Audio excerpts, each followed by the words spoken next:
Hello दोस्तों, मैं भवर सिंह और आप सभी का मेरे सुर तरंग चैनल पर स्वागत है। दोस्तों, राजस्थान में लगभग आए दिन कोई न कोई अशुभ समाचार मिल रहे हैं, जिसमें बहुत सारी दुर्घटनाएं हो रही है। अकाल मौत के मुंह में जा रहे हैं लोग। दीपावली से सप्ताह भर पहले जैसलमेर में स्लीपर बस में आग लगी, जिसमें 25 लोग मारे गए। उसके बाद में भी छुटपुट घटनाएं घटी। दीपावली के बाद में अभी 4-5 दिन पहले फलौदी के अंदर एक टेम्पो और एक ट्रेलर के बीच में टक्कर हुई, जिसमें 18 लोगों की तत्काल मृत्यु हो गई और बहुत सारे घायल हो गए। और अभी 2 दिन पहले ही जयपुर के अंदर लोहा मंडी के अंदर एक डंपर ने बहुत सारी गाड़ियों को रौंद दिया, बहुत सारे राहगीरों को रौंद दिया, बहुत सारे बाइक सवारों को रौंद दिया और उसके अंदर तत्काल 17 लोगों की मृत्यु हो गई और 40 लोग गंभीर रूप से घायल हुए हैं। तो दोस्तों, ये जो हादसे लगातार हो रहे हैं, ये हमारे सब पर और सरकार पर प्रश्न चिन्ह खड़ा करते हैं, हमारी व्यवस्थाओं पर प्रश्न चिन्ह खड़ा करते हैं कि आखिरकार राजस्थान में हो क्या गया है कि आए दिन इस प्रकार की कोई न कोई घटनाएं घटित होती है। एक भी ऐसा दिन नहीं मिले नहीं बुरी खबर, प्रतिदिन हमें कोई न कोई अशुभ समाचार जरूर मिलते हैं। जयपुर की दुर्घटना का जो विभत्स दृश्य आप देख रहे हैं, देख नहीं पा रहे हैं। उसके अंदर बहुत सारे लोग कुचले गए, जिनके शरीर के अंग भंग हो गए, टुकड़े टुकड़े होकर के कहीं हाथ गिरा, कहीं पैर गिरा, कहीं सिर गिरा। ये स्थिति वहां लोग देख भी नहीं पाए। आप जैसा देख रहे हैं सड़क पर यह हालत हो गई गाड़ियों की। दोस्तों, कहते हैं इस डंपर का ड्राइवर था, वो नशे में था और नशे में होने के कारण से इसने गाड़ियों को रौंदता हुआ आगे बढ़ा और सामने जो बाइक वाले जा रहे थे उनको भी रौंद दिया। पैदल जो राहगीर चल रहे थे उनको भी कुचलता हुआ आगे चला गया और देखते ही देखते सड़कों पर लाशें बिछ गई।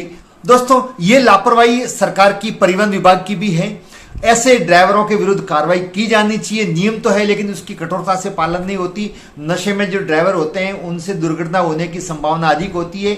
अमूमन डंपर चलाने वाले, बड़ी बड़ी गाड़ियां चलाने वाले बहुत सारे ड्राइवर होते हैं जो नशा करते हैं, विभिन्न प्रकार के नशा करते हैं, जिसकी खबर आए दिन समाचार पत्र पत्रिका या सोशल मीडिया में हमें देखने को मिलता है। कल भी मैंने एक भारतमाला का एक वीडियो देखा है, जहां पर बहुत सारे ट्रक खड़े और पास में होटल है। उसके बारे में बताया गया है कि वहां पर अफीम मिलता है और बहुत सारे ड्राइवर वहां पर अफीम का सेवन करते हैं, डोडा का सेवन करते हैं और फोटो भी उसका आया है। तो ऐसे हर जगह नशे के केंद्र खुले हुए, वहां पर ड्राइवर नशा करते हैं, नशा करके गाड़ी चलाते हैं, जिसके अंदर एक्सीडेंट होते हैं और बेमौत वे लोग मारे जाते हैं जिनका कोई कसूर नहीं होता। लेकिन दोस्तों, सब जगह मिली भगत है और उस मिली भगत के कारण से ही कहीं पर भी कठोरता से इस नियम को लागू नहीं किया जाता है। नियम कितना ही कठोर बनाओ, लेकिन नीचे के जो जिन पर यह दायित्व है, पुलिस डिपार्टमेंट हो अथवा परिवहन विभाग हो, जिन पर यह दायित्व है कि नियमों को सही ढंग से लागू करवाए, वो उस नियमों की आड़ लेकर के और अपना जेब गर्म करते हैं और यहाँ आकर के कानून ढीले पड़ जाते हैं, शिथिल पड़ जाते हैं, ओवर स्पीड गाड़ियां चलाते हैं, नशा करके गाड़ी चलाते हैं। और कई बार तो जिसके पास में लाइसेंस नहीं है, वो खलासी का काम कर रहा है, उसको भी स्टीयरिंग थमा दिया जाता है ड्राइवरों द्वारा, तो कोई देखने वाला नहीं है। दूसरी बात दोस्तों, लोहा मंडी का जो ये एरिया है, ये जो सड़क थी वो 100 फीट चौड़ी थी।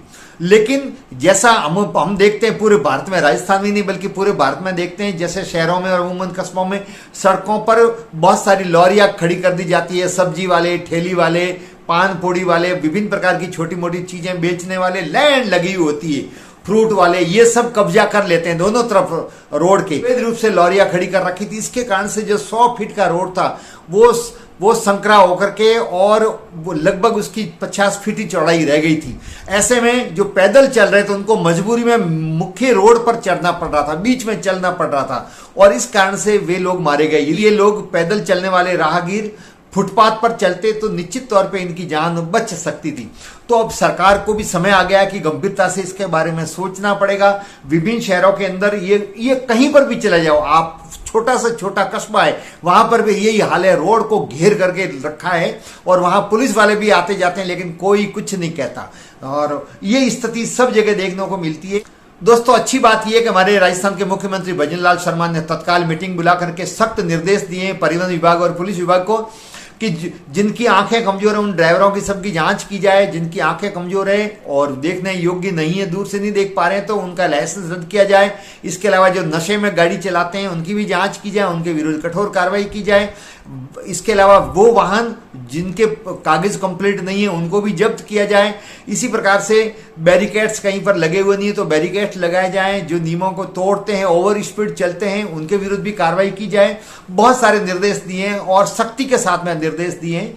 तो निश्चित तौर पे आज से हम उसका असर भी देख रहे हैं। बहुत सी जगह चेकिंग हो रही है जैसा समाचार आ रहा है। और ये दुर्भाग्य की बात यह है कि तभी होता है जब हम आग लगते हैं तब हम कुआं खोदते हैं। लोगों से भी मेरा निवेदन है, जो लॉरी वाले हैं, जो छोटी छोटी दुकानें लेकर के रोड पर खड़े हो जाते हैं, कृपया वो थोड़ा दूरी बनाए रखें। निर्धारित जो रास्ता है उसको खाली रखें ताकि आवागमन का साधन बाधित नहीं हो, पैदल चलने वाले फुटपाथ पर आराम से चल सकें। कि पिछले 20 सालों में जनसंख्या बढ़ी है, छोटा जो कस्बा था वो शहर बन गया है। बहुत सारे लोग गांवों से पलायन करके रोजी रोटी कमाने के लिए शहरों में आए हैं, कस्बों में आए हैं, तहसील और जिला मुख्यालय पर आए। तो इसके कारण से आज से 10 साल पहले जो रोड खाली पड़े थे, आज वहां पर बहुत सारे फुटपाथ पर दुकानें लग गई है लॉरी लेकर के, और ये फेरी वाले वहां पर खड़े रहते हैं। इस कारण से आवागमन बाधित हो रहा है। लेकिन पुलिस की संख्या है वो निर्धारित संख्या में जितनी बढ़नी चाहिए, पुलिस की भर्ती जितनी होनी चाहिए वितनी नहीं हो पा रही है। आज भी थानों का एरिया बहुत बड़ा है और थानों के अंदर पुलिस वालों की संख्या बहुत कम है, जिसके कारण से वो सही ढंग से मॉनिटरिंग नहीं कर पा रहे हैं। सुरक्षा का जो कार्य होता है वो सही ढंग से नहीं कर पा रहे हैं। सरकार को इसके बारे में गंभीरता से सोचना चाहिए।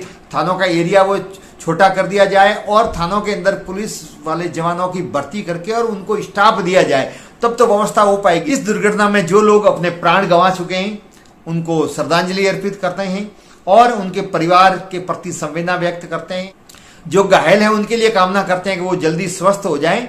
दोस्तों, ये हमारे सब पर बात लागू होती है कि हम भी आते जाते थोड़ा सावधानी बरतें हैं। बहुत बार राहगीर चलते चलते मोबाइल पर बात करते हैं, पीछे से गाड़ी हॉर्न भी बजाती है तो भी सुनाई नहीं देता, कौन सा ट्रैफिक आ रहा है, पीछे से कौन सी गाड़ी आ रही है वो ध्यान ही नहीं रहता। तो कम से कम इतने भीड़ भाड़ वाले इलाकों पर जब भी कहीं चलो, भले आप गाड़ी चला रहे हो, भले बाइक चला रहे हो, भले पैदल जा रहे हो, तो कम से कम उस दौरान मोबाइल आ भी जाता है तो उसको रिसीव नहीं करें, कृपया नहीं करें रिसीव। मोबाइल के कारण से भी बहुत बार बहुत सारी दुर्घटनाएं होती है। तो हमें खुद को भी जागरूक बनना पड़ेगा, सावधानी बरतनी पड़ेगी। हमें केवल पुलिस एवं परिवहन विभाग अथवा सरकार के भरोसे नहीं रहना है, अपनी सुरक्षा का खुद ही ख्याल रखना है, क्योंकि सबसे पहले तो खुद की सुरक्षा खुद करेंगे तभी काम आएगी। तो ये वीडियो आपको कैसा लगा? वीडियो को लाइक करें, शेयर करें, कमेंट्स करें और यदि चैनल को सब्सक्राइब नहीं किया हो तो चैनल को सब्सक्राइब करें। वीडियो देखने के लिए आप सभी का बहुत बहुत धन्यवाद। जय हिंद।